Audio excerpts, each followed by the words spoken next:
Hi, this is video number 2 of Meditation Teachers Tips. We're going to be talking about how to get out there and teach, how to get out there and meet people, what to do once you decide that you are a meditation teacher or once you become certified, how to get out in the world and make a difference.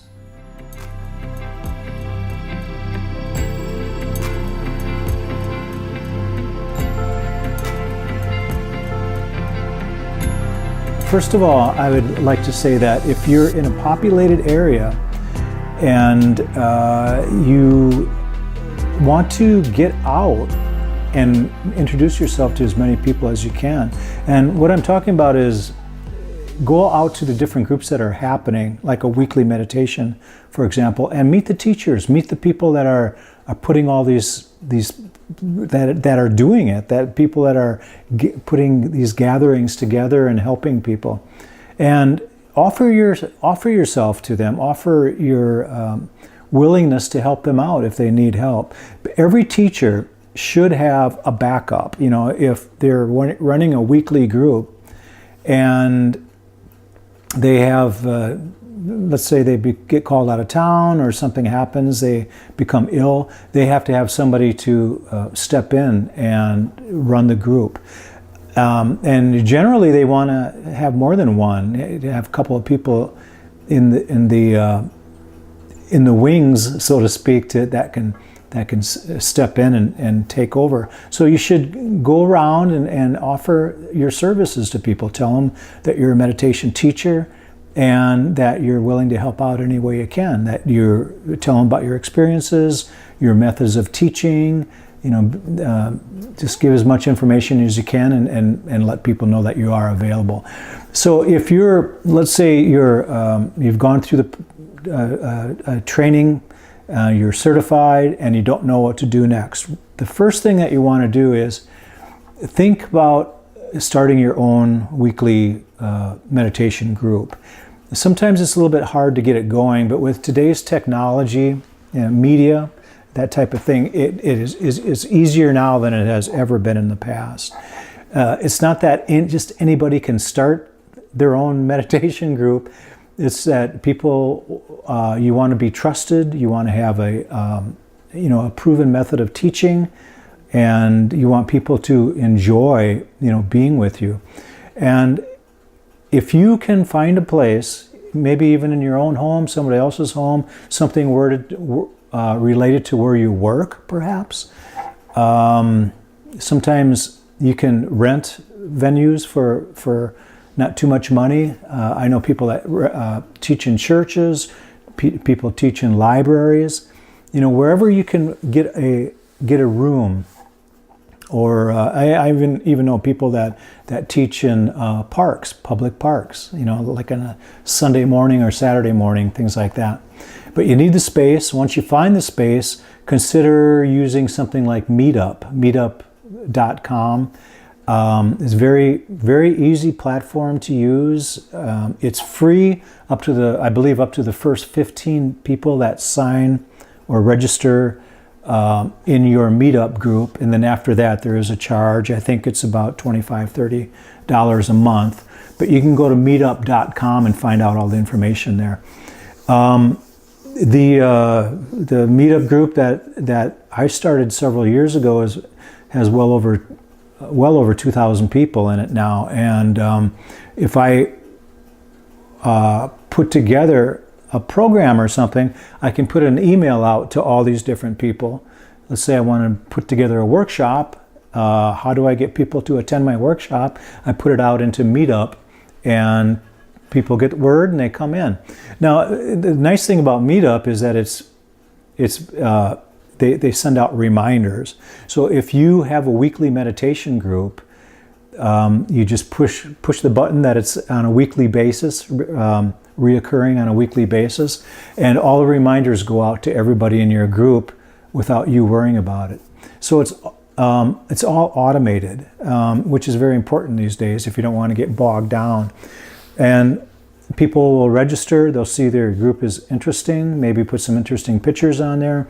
People will register and they might come. They might not. They might just register for fun, but usually they will show up, and if they enjoy the first experience, chances are they'll keep coming back. And that's how you can build a group, for your meditation. If you are in an area, like a smaller area that doesn't have Meetup or anything like that, you might want to consider just letting your friends and family know about the meditation and work with word of mouth, but you want to keep it consistent.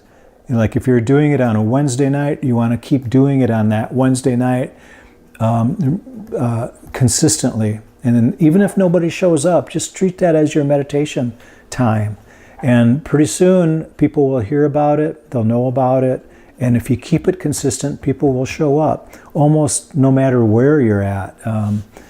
But of course, in larger areas, larger population areas, something like Meetup is very, very handy. Now, if you are in an area where there just aren't any other people around, where you can't put together a group, all is not lost, because of today's technology, you can be teaching through the media. You can teach using YouTube videos such as this. You can teach through audio recordings. I teach on Insight Timer. I teach on YouTube. I put together training programs and meditation programs through, you can get a education platform, put together some videos and some handout materials, and you can have a package, like a course for people. And this is, we're limited time here to talk about that, but perhaps in a future video. It's not hard to do. So again, I use myself as an example. I teach live in the Phoenix, Arizona area, but I also teach through media, so it can touch many people as possible, and I enjoy them both. So they work for me. So you're not restricted by where you live or who's around you. The more people, the better. Put together a weekly program or a weekly meditation. Once you build a list, and when people come in, get their email addresses and build your own list outside of Meetup, because if you do start a Meetup, you do not have people's email addresses. Meetup, that's contained right in that Meetup. It's not that they use them for anything, but you don't have their actual physical email. You can email them, but you can't email them directly, by using their email address. So if that is working for you, once that happens and you have people's email addresses, you can put on different programs, 8-week program, 6-week meditation program for beginners, for example.